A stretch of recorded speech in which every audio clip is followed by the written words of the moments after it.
मनीष कश्यप जी के साथ है बहुत गलत हो रहा है। मनीष कश्यप के साथ गलत हो रहा है, बहुत ज्यादा गलत हो रहा है। तो भाजपा के लोग उनके लिए क्यों नहीं खड़ा हो रहा है और क्यों नहीं साथ दे रहे हैं उनका? नहीं, प्रतिपक्ष के नेता विजय सिन्हा उनके समर्थन में बोले और ये पत्रकारिता पर हमला है। हाँ। अभी हमारे साथ भाजपा के पूर्व विधायक और अरवल से विधायक रहे चितरंजन जी हैं, भाजपा से हैं। ये बताइए, मनीष कश्यप पे एनएसए लग गया और भाजपा के लोग, भाजपा के विधायक भाजपा विपक्ष में है, तो ये लोग खुल के मनीष कश्यप के लिए सामने क्यों नहीं आ रहे हैं? पहला यही सवाल है आपसे। देखिए, अब पार्टी का क्या स्टैंड है ये हम नहीं जानते हैं। हाँ। मेरी व्यक्तिगत आप पूछते हैं तो मनीष कश्यप जी के साथ है बहुत गलत हो रहा है। मनीष कश्यप के साथ गलत हो रहा है, बहुत ज्यादा गलत हो रहा है। हाँ। हम आपको बताते हैं कि यदि हिंदुस्तान के अंदर जो चार ही चीज पर हिंदुस्तान चल रही है, न्यायपालिका हुआ, कार्यपालिका हुआ, विधायिका हुआ और चौथा स्तंभ होता है लोकतंत्र में पत्रकारिता। और ये पत्रकारिता पर हमला है। लोकतंत्र पे हमला है अगर पत्रकारिता पे हमला है। हाँ, पत्रकारिता पर हमला है। और एक ऐसा पत्रकार जहाँ तक हम उनका इंटरव्यू देखे हैं लगातार, स्वाभाविक बात है, आज मोबाइल पर ही सब कोई है। आज के समय में सोशल मीडिया पर करीब करीब लोग हैं, चाहे तो बड़ा हो नेता, छोटा नेता हो, बड़ा पदाधिकारी हो, छोटा पदाधिकारी हो, गांव में रहने वाला सामान्य वर्ग के लोग हो, चाहे निम्न वर्ग के लोग हो, चाहे उच्च वर्ग के लोग हो, आज सब सोशल मीडिया पर हैं, सब सोशल मीडिया का इस्तेमाल करते हैं। और मनीष कश्यप जी पुल के बारे में, कॉलेज के बारे में, मेडिकल कॉलेज के बारे में, जब आम जन से जुड़ा हुआ मुद्दा है, उन मुद्दों को वो प्रकाशित करते थे। हाँ, वो उठाते थे और अच्छा लगता था। अच्छा इसलिए लगता था कि बहुत सी चीज, कुछ दिन पहले तक हम भी सरकार में थे तो हम चाह के भी उस चीज को नहीं उठा पाते थे, उसको उठाते थे तो अच्छा लगता था कि चलिए कोई तो बिहार के लिए लड़ रहा है, कोई तो काम समाज के लिए कर रहा है और इस मुद्दा को उठा रहा है। बिहार के इतने चर्चित पत्रकार हैं, वो आम जनता के लिए हमेशा ग्राउंड पे लड़े हैं, तो भाजपा के लोग उनके लिए क्यों नहीं खड़ा हो रहा है और क्यों नहीं साथ दे रहे हैं उनका? नहीं, प्रतिपक्ष के नेता विजय सिन्हा उनके समर्थन में बोले, हम उनके समर्थन में बोल रहे हैं। समर्थन में बोलना और लड़ना दो बात होता है। देखिए, सवाल ये है कि ये मामला चला गया अब तमिलनाडु, बिहार में यदि रहता तो हो सकता है कि अब तक आंदोलन के रूप धारण कर लेता।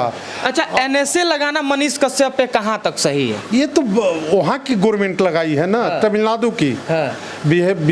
भारत सरकार ने तो थोड़े लगाया है। तो तमिलनाडु सरकार लगाई है तो बिहार के लोग दबाव तो डाल सकते हैं कि बिहार के चर्चित पत्रकार हैं भाई, समाज के में उनका अच्छा फॉलोअर्स है और समाज में अच्छा क्रेज है उनका, उन पे एनएसए लगाकर ही कहीं ना कहीं लोकतंत्र का हत्या है और लोगों का आवाज दबाने का ये एक प्रयास है। देखिए, मनीष कश्यप के साथ एक समस्या और है। समस्या ये है कि वो स्वर्ण जाति से आते हैं और बिहार में जो सरकार चल रही है वो सवर्णों को देखना नहीं चाहती। अच्छा, मतलब उन स्वर्ण जाति, स्वर्ण होने का उनको सजा मिल रहा है? हाँ, बिल्कुल ऐसा तो प्रतीत होता है। और नहीं तो बहुत से पत्रकार, हम आपसे बताते हैं कि प्रिंट मीडिया में आया, नेशनल न्यूज जो होता हिंदुस्तान, अमर उजाला, सब में वो छपा था, नेशनल न्यूज जो कहते हैं कि जिसका पूरे भारत में सब उसके पत्रकार को इंटरव्यू देने के लिए बेदम रहते हैं, सब चैनल ने तमिलनाडु के मामला को उठाया था। लेकिन जेल गए कौन? मनीष कश्यप। क्या लगता है मनीष कश्यप का जो बढ़ता हुआ लोकप्रियता था उससे ये सरकार में बैठे हुए लोग खौफ खा रहे थे क्या, कि डर लग रहा था क्या कि मनीष कश्यप का एक गरीब के घर का बच्चा है और क्रेज बढ़ते जा रहा है लोगों के बीच में, तो हो सकता है कि हम लोगों का जो सीट है उस पे वो हथिया ले? नहीं, सबसे दुर्भाग्यपूर्ण हम तो यही माने कि भूमिहार घर में जन्म लिए थे, इसका उनको भुक्तभोगी होना पड़ रहा है और राजनीति के शिकार कहीं ना कहीं मनीष कश्यप हो गए। हाँ, 200%। अच्छा, बिहार देश का सबसे पिछड़ा राज्य है और बिहार के लिए लड़ने पे पत्रकारों पे एफआईआर हो जा रहा है, ये कहाँ तक सही है? पहले ही आपको बता दिए कि एकदम दुर्भाग्यपूर्ण स्थिति है। आज बिहार में आप मेरे यहाँ से निकलिएगा, अपने घर पहुँचिएगा कि नहीं पहुँचिएगा कहना मुश्किल है। मतलब जंगल राज वाला स्थिति फिर से बिहार में आ गया है क्या? जंगल, हम तो लगता है कि 90 के दशक में नरसंहार होती थी। हाँ। माने छिटपुट हत्या नहीं होती थी। और उस समय 90 के दशक में एक चीज और था। हाँ। प्रशासन की इकबाल जरूर थी, सरकार पर इकबाल नहीं था। हाँ। प्रशासन के लोग अपराधियों को मारते थे। हाँ। काउंटर होती थी।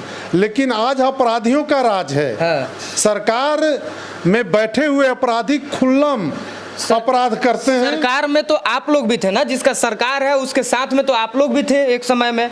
तो अपने हम कहे हाँ। कि सरकार में हम रहे हैं, लेकिन जब तक सरकार में रहे तो हम लोग लाइन ऑर्डर के मामले में देखिए, जब तक सुशील कुमार मोदी जी डिप्टी सीएम थे, हमको याद है कि 2005 में डिप्टी सीएम बने थे, तो वो लाइन ऑर्डर को अपने से देखते थे, मॉनिटरिंग करते थे। लेकिन जब सुशील मोदी जैसे ही हटे डिप्टी सीएम से तो स्थितियां बदली। प्रशासन का फेथ सरकार से खत्म हुआ। देखिए, फ्रीडम देना होगा सरकार को, प्रशासन को। यदि प्रशासन को फ्रीडम देगा, काम करने की छूट देगी, अब उससे आप दारू पकड़वाइएगा, उससे रोड पर चेकिंग करवाइएगा, टीचर से आप जातीय जनगणना कराइएगा, चुनाव का करवाइएगा, तो क्या पढ़ाएंगे बिहार के? अरे भाई, कुछ दिन तो ईवीएम सुने थे कि लोटा लेके जो सुबह मैदान जा रहा है, आंगनबाड़ी वालों को ये ड्यूटी था कि आप फोटो खींचिए और उन लोगों को मना कीजिए। तो क्या कीजिएगा? अभी सरकार को समझ में नहीं आता है कि किससे क्या काम लेना है। अच्छा, आज 30-32 साल से भाजपा, आरजेडी, जदयू यही लोग चल रहे हैं, तो कहीं ना कहीं सरकार चला रहे हैं। आज 30-32 साल से यही लोग राज कर रहे हैं, तीनों लोग राज कर रहे हैं। ऐसा नहीं है कि कोई एक आदमी राज किया है। फिर भी बिहार देश का सबसे पिछड़ा राज्य है, इसका क्या वजह लगता है? उसकी वजह है, हम आपको बता देते हैं। बिहार में हमको कभी भी पूर्ण रूप से सरकार बनाने का बहुमत नहीं मिला। आप देखे होंगे, उत्तर प्रदेश में भी किसी न किसी से गठबंधन करके हम सरकार बनाते थे। और जब तक गठबंधन की हम सरकार चलाते रहे, वहाँ के लाइन ऑर्डर को हम चाह के भी नहीं सुधार पाए। जैसे ही हमारी पूर्ण बहुमत की उत्तर प्रदेश में सरकार बनी, आज वहाँ के लाइन ऑर्डर की पूरे हिंदुस्तान नहीं, विदेश में चर्चा हो रही है कि कोई है मुख्यमंत्री जो अपराधियों को उनके अंजाम तक पहुँचाने में तत्पर है, और जो अपराध करेंगे चाहे तो जेल जाएंगे, नहीं तो भगवान के प्यारे हो जाएंगे। एक समय हुआ करता था, आज़ादी के बाद से जो एक मुख्यमंत्री बने थे श्री बाबू बिहार के, उनके राज्य में बिहार बेहतर शासित राज्य बना। अर्थव्यवस्था के मामले में बिहार देश का दूसरा टॉप 3 सबसे बेस्ट राज्य बना। और आज इतने आधुनिक युग में सब कुछ होते हुए भी देश का सबसे पिछड़ा राज्य बिहार है। तो ये कैसे सही होगा सर? कैसे ये धब्बा, बिहार के लोग बाहर जा रहे हैं तो गाली सुन रहे हैं, लोगों को ताना दिया जाता है कि ये तो बिहारी है क्योंकि बिहार मजदूरों का फैक्ट्री बन गया। इन सब चीज़ों से कैसे बिहार बचेगा? देखिए, बिहार को बचाने के लिए जब तक उनके खानदान के लोग, खानदान के मतलब ये होता है कि उनके समाज के लोग जब तक नेतृत्व बिहार के करना शुरू नहीं करेंगे, तब तक बिहार में सुधार का आस भी रखना बेकार है। देखिए, राजा तो कोई हो सकता है, पद तो कोई ले लेगा, लेकिन राज करने सबको नहीं आ सकता है।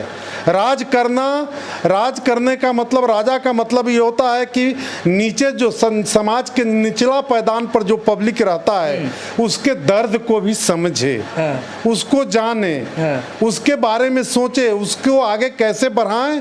जब वो नीचे वाला वर्ग ऊपर बढ़ेगा तो राज अपने आप आगे बढ़ने लगेगा। यहाँ तो है कि समाज को बांटो, राज करो, जात फूट डालो, राज करो। हाँ, अब एक बात आप देख लीजिए, जो स्थिति है हिंदू, खास करके हिंदू समाज में, हम लोग जात में विभक्त हैं। कभी यूनाइट होते हैं क्या? नहीं।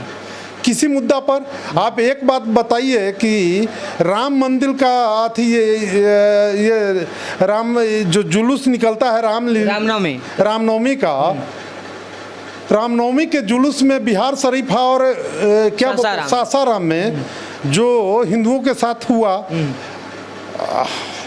क्या होना चाहिए था? नहीं होना चाहिए, कहीं ना कहीं यहाँ के शासन की और प्रशासन की नाकामी है। जब तजिया निकलता है तो उसकी सुरक्षा की सब व्यवस्था, हिंदू कहाँ उसका विरोध करते हैं? नहीं, उसमें तो सपोर्ट करते हैं हिंदू, सभी हिंदू लोग सपोर्ट करते हैं। हाँ। तो मेरा कहना है कि जब तक हम तुष्टीकरण की राजनीति करते रहेंगे, जब तक समाज को बांटते रहेंगे, विकास की कल्पना करना बेकार है, शांति की कल्पना करना बेकार है, इससे कुछ लाभ होने जाने को नहीं है। सर, बिहार में जो युवा है ग्रेजुएशन करते हैं तो उनका जो सेशन है वो 5 साल में कंप्लीट होता है। वही बगल के राज्य में आप चले जाइए तो वहाँ 3 साल का सेशन 3 साल में कंप्लीट हो रहा है। झारखंड में चले जाइए तो 3 साल का सेशन 3 साल में कंप्लीट हो रहा है। मध्य प्रदेश, भोपाल, हरियाणा, चंडीगढ़ कहीं चले जाइए 3 साल का सेशन 3 साल में कंप्लीट हो रहा है।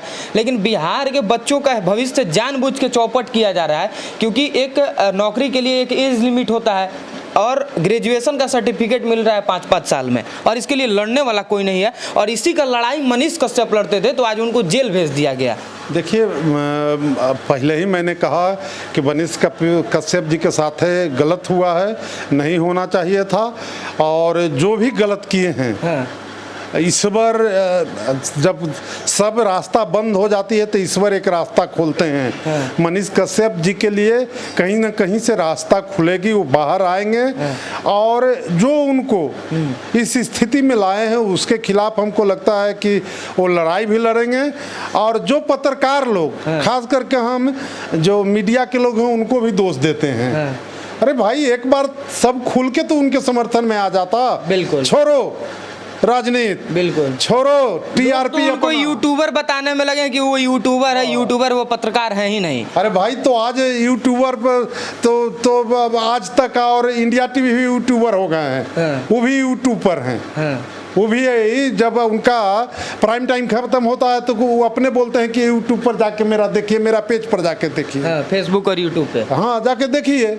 तो वो भी तो वही है ना। सही बात है। दोनों में अंतर क्या है? हम तो नहीं मानते हैं अंतर।